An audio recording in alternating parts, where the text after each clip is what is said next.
Obviously disappointed. Obviously for the seniors not getting earning another 60 minutes. We talked about it all week. Didn't get it done. And I told them, like I told them, I said, that's on me. I said, we did everything we possibly can. You guys gave me all the energy, the effort. As coaches, we got to keep putting them in situations to win and making sure we do everything we possibly can to give them a chance. So we got 4 games left now. We got to find a way to have fun, enjoy each other, and find ways to win and build this program into the future. But disappointed, obviously, with the loss, but credit to Buffalo. Coach Mo does a great job, a very good friend of mine, and I wish him the best luck along the way. But we're on to the next one. We'll feel disappointed today, then we got to move on. Like I told the guys, that we have to move on. And we're playing still for a lot. But there's a lot of young guys on that field today. And like I told the guys, remember this feeling. You never want to feel this way again. But definitely disappointed for our seniors. And we got to go back, regroup, and get back to work on Monday. Well, let's open it up for questions. Coach, you mentioned at halftime to me that you guys were getting a little bit behind schedule on offense. What are some of those things you think you could do on first down to better that product? Well, to me, it's simple. You got to do your job. We had a lot of guys not doing their job on offense today, and it showed up. So we got to go back and regroup that and get back on schedule. You know, the thing I'll say is you had a defense today playing like a senior-led defense. There's the DJ Millers, the Capone Blues, the Devin Nicholson, who's, you know, they wanted to earn another 60 minutes. Offensive, you got a lot of guys who are coming back who, to me, they didn't play with the same energy and effort that the defense played with. And we got to figure that out as coaches. We got to demand more. We got to teach and demand. They got to play and perform. You know, so we got to get back to work. And that offensive group, they got to learn from this whole experience. Marshawn? Coach, earlier this week you talked about kind of the philosophy on using both quarterbacks. Was it kind of like you just going with a high hand when you're switching them in and out? Or? It was more so the situation of the game, what we were doing there a little bit with everything. So, you know, Tommy obviously can run the ball and get us out of some situations. So as they brought more pressure and did some things defensively, it gave more to Tommy's kind of game. And then at halftime, we felt like we were down a little bit and we had to get the ball in the air, you know, and Tommy's not as good as Mike with the ball in his hands, throwing it down the field. So utilize Mike, but they both got to be better, to be quite honest with you. We didn't play well enough at quarterback to win. We got to play better. John? You obviously played 2 quarterbacks today. Both of them, they couldn't crack 100 yards combined. Can you just talk about what kind of difficulties they were seeing out there today? Well, you know what? It comes down to playing pitch and catch when you throw on the ball. I mean, we had a lot of balls all over the place. So they got to be more accurate. We got to put them in situations to throw high percentage passes. I think as on offense, we got to look at everything that we're doing and make sense of it all, because sometimes it's the O-line, sometimes it's the receiver, sometimes it's the quarterback. We definitely have ability, okay, but we got to make sure we put them in situations to make successful plays. Yeah. On a week-to-week basis, when you have both of these quarterbacks as options, how do you balance wanting to throw different looks at opposing defenses with hoping that one guy maybe can catch a rhythm? Yeah, you know, it's probably going back to when we game plan a little bit to making sure we've got things that both do well, and I think that's what we did this week. I think no one's ran away with the job, and that's probably the bigger problem. Both have had opportunities too, and no one's really ran away with it. So they're still competing. I think maybe need to give another guy a look too on our roster. But I have faith in Mike and Tommy. They just got to play better, and the line's got to play better. We didn't play very well up front today as well. So I always said the quarterback gets too much credit, too much blame, and I still believe that way. But we just got to keep going back to the drawing board and finding ways to put these guys in situations to be successful. Marshawn? With just about 10 days until you play that team down the road. Yep. How do you, kind of keep get the offense to, they started fast today. How do you keep them to start?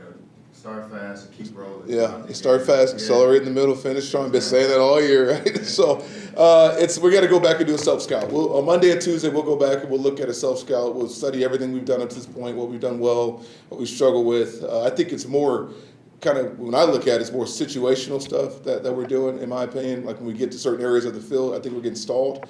Like we're in the green zone, red zone, we're getting stalled down there. Okay, so what are we doing? What are defenses doing to us? To have answers, but we got to use this time, I think, to do a self-scout and look at what we're doing and make sure we find out what's working, what's not working, and put us in a really good situation against the school down the road. Right. When you do have so many young guys playing key roles and you're looking back at games, how do you balance, of course, wanting to win each week with understanding that there is a little bit of a process there. Yeah, just keep going back to the process. That's what it is. I said at the beginning of the year, I'm not looking at the result. I'm looking at we making growth. And I think we made a lot of growth on defense. I think the young guys on offense, they're all learning at different times. I think our young 3 interior linemen, they're getting better each week. But I think every time the picture changes, it gets a little bit harder for them. And today I thought that Buffalo did a great job of changing the picture. They brought some blitzes they didn't show on tape. We drew them up at halftime, and our offense line did a better job with them. But they're just learning and growing, and eventually they'll be able to handle whatever they're seeing, but they're just not there yet. It's not an excuse, but we're playing 3 freshmen inside at the O-line. That is unheard of. And Mo, at the end of the game, he grabbed me. He goes, keep those young guys going, because he saw what we're doing on offense. So they'll learn, they'll grow, they'll get better.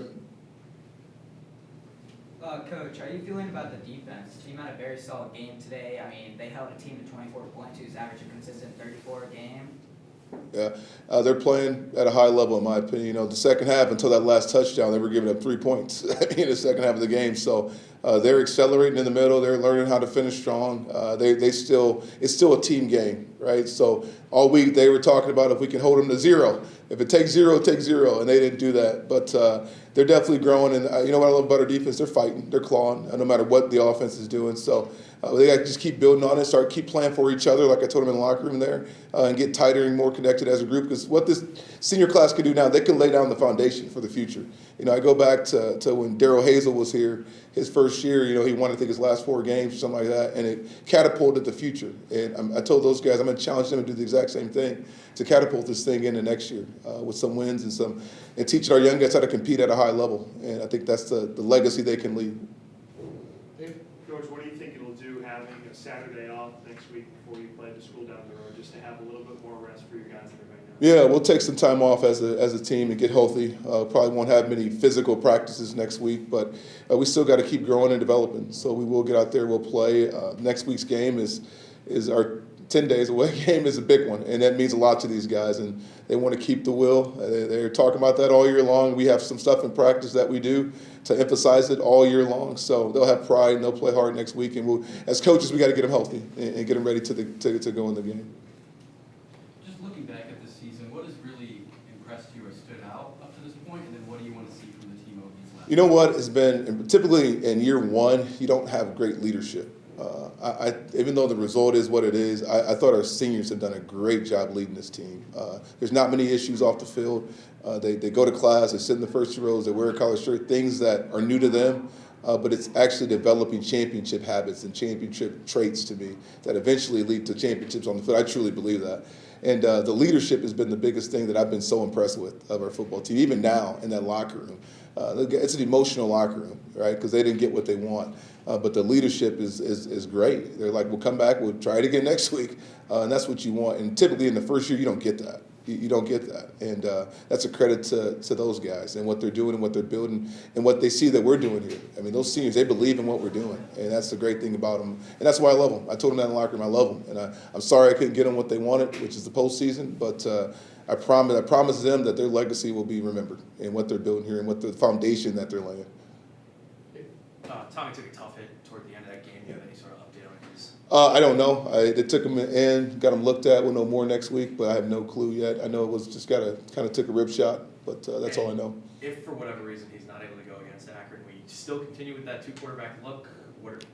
I probably haven't thought that far I haven't thought that far yet. But That's a great question. No, I haven't thought that far yet, but we've got some other talented quarterbacks on our roster too, so we'll give those guys a shot as well.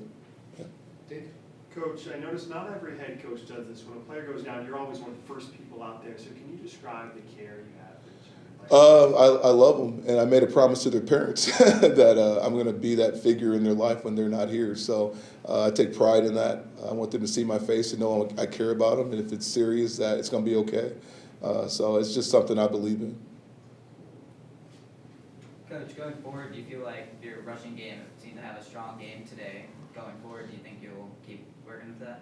Yeah, I think, we got to keep growing I'm a running back by heart, so I want to run the ball, and I think it plays with controlling the game a little bit. But, we got down 2 possessions, so the game kind of changed, and we're not built for that. We just aren't up front and at the quarterback position. So we got to keep developing the running game and keep us in games and minimize the mistakes in the run game. I thought we had too many mistakes today in the run game. They got us behind schedule, but that's who we want to be, and we're growing to that. And I think our offensive line is getting better at that.